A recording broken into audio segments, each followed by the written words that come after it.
a força do Espírito Santo nas nossas batalhas diárias. E se você descobrisse que nunca esteve sozinho nas suas batalhas, mesmo quando todos viraram as costas, pense nos momentos em que a solidão parecia esmagadora, quando o silêncio do quarto era mais alto do que qualquer palavra de consolo. Quantas vezes você acreditou que ninguém entendia a dor que você carregava, que ninguém percebia o peso escondido no seu coração? Quantas noites foram atravessadas por lágrimas que ninguém viu, por pensamentos de derrota que insistiam em repetir que não valia a pena continuar? A verdade é que todos nós já estivemos nesse lugar. E é justamente aí que uma presença divina se manifesta, não com barulho, mas com firmeza, não com espetáculo, mas com profundidade. O Espírito Santo. Ele é o Consolador prometido por Cristo, em João 14,16. E eu rogarei ao Pai, e Ele vos dará outro Consolador, para que esteja convosco para sempre. Essa promessa é viva hoje. O Espírito Santo é a força invisível que nos sustenta quando nossas forças acabam. É o sopro que reacende a chama quando tudo parece apagado. Quando você pensa que foi apenas resistência pessoal que o manteve de pé, na verdade foi Ele. Quando você acreditou que não havia saída, mas encontrou uma nova esperança, foi Ele. Hoje quero que você abra o coração para essa realidade. Você nunca esteve sozinho. E quando aprender a reconhecer essa presença, vai perceber que não existe batalha pessoal que o Espírito Santo não esteja disposto a enfrentar com você. Cada ser humano carrega dentro de si uma guerra que não se vê. Ansiedade, medos silenciosos, tentações que parecem irresistíveis, pensamentos de fracasso que repetem sem cessar. Você não vai conseguir. São batalhas que não deixam feridas físicas, mas deixam cicatrizes profundas na alma. Quem nunca passou noites acordado, revivendo problemas, imaginando cenários de dor, sufocado por preocupações que parecem não ter fim? Essas batalhas não são exclusivas de alguns, são universais. E é nesse silêncio que muitas vezes acreditamos estar completamente sozinhos. Mas reconhecer que todos enfrentam suas próprias guerras invisíveis nos lembra de algo maior. Não podemos vencê-las apenas com nossas forças. Precisamos de ajuda, precisamos de uma presença maior que a nossa fragilidade.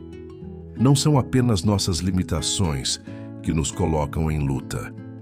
Existe um inimigo invisível que age de forma sutil, lançando dúvidas, espalhando medo, distorcendo verdades. Efésios 6,12 nos alerta.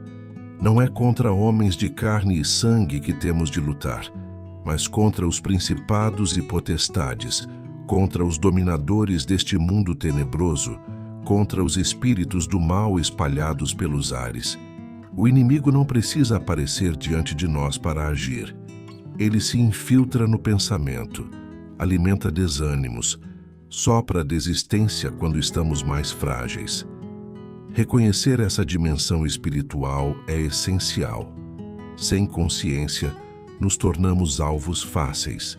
Com consciência, entendemos que precisamos de armas espirituais.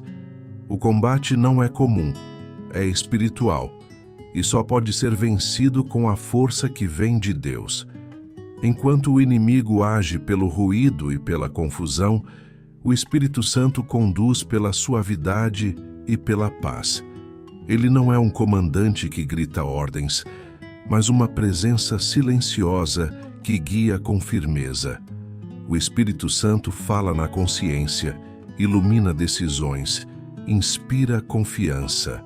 Ele é quem lembra as palavras de Cristo quando tudo ao redor parece esquecido.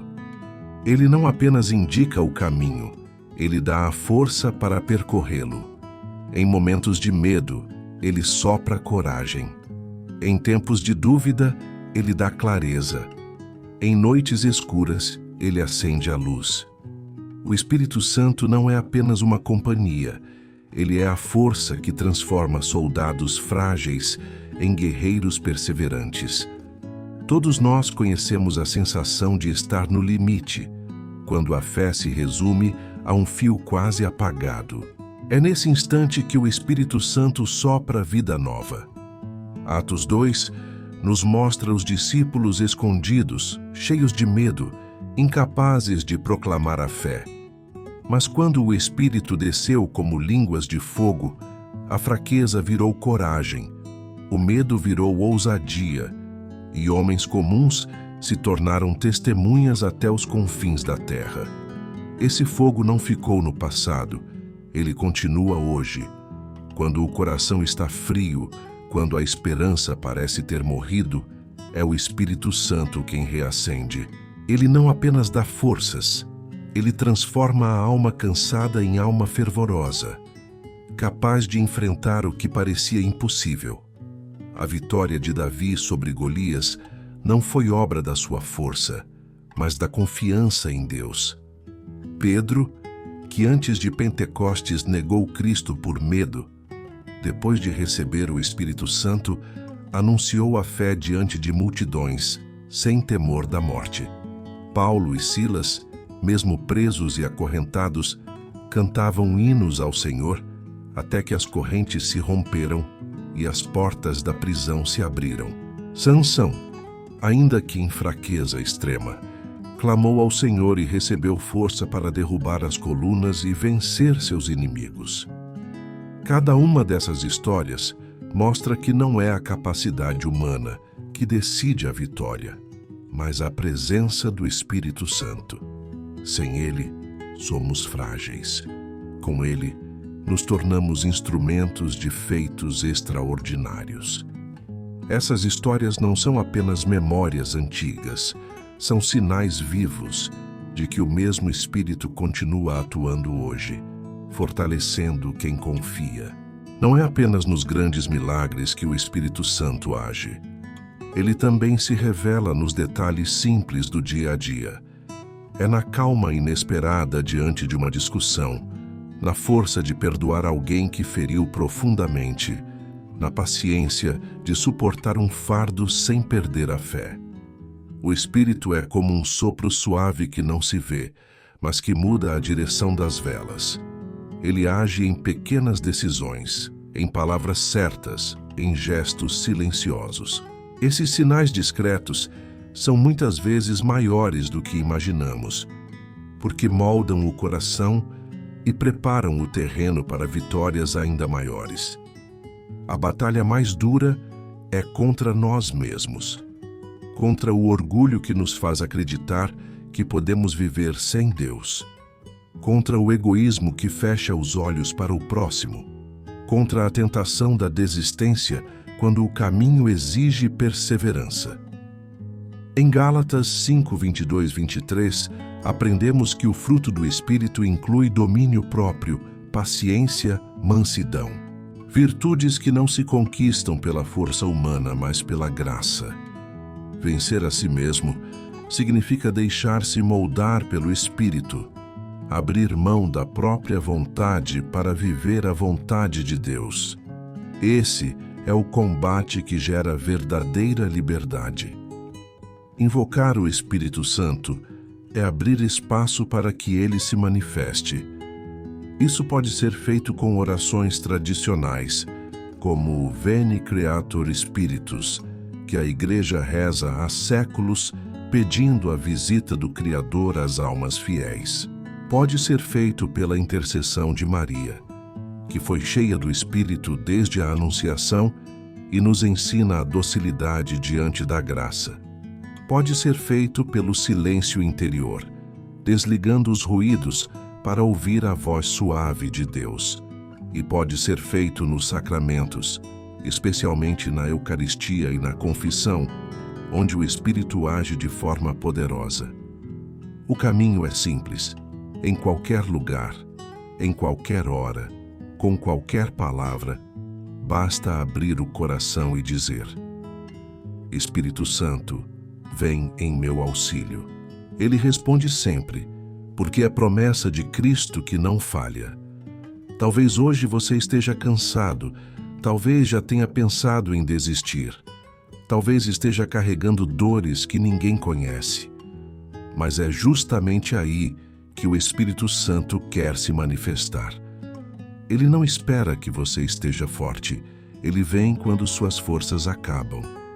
Quando você olha para trás e percebe que não sabe como ainda está de pé, é porque ele sustentou cada passo. O Espírito não está distante, ele habita em você.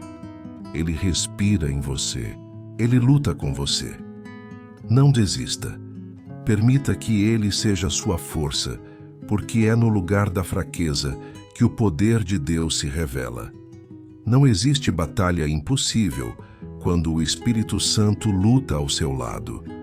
Todas as guerras invisíveis, todos os medos, todas as tentações se tornam pequenos diante da grandeza de Deus. O Espírito Santo transforma lágrimas em esperança, fraqueza em coragem, silêncio em oração viva.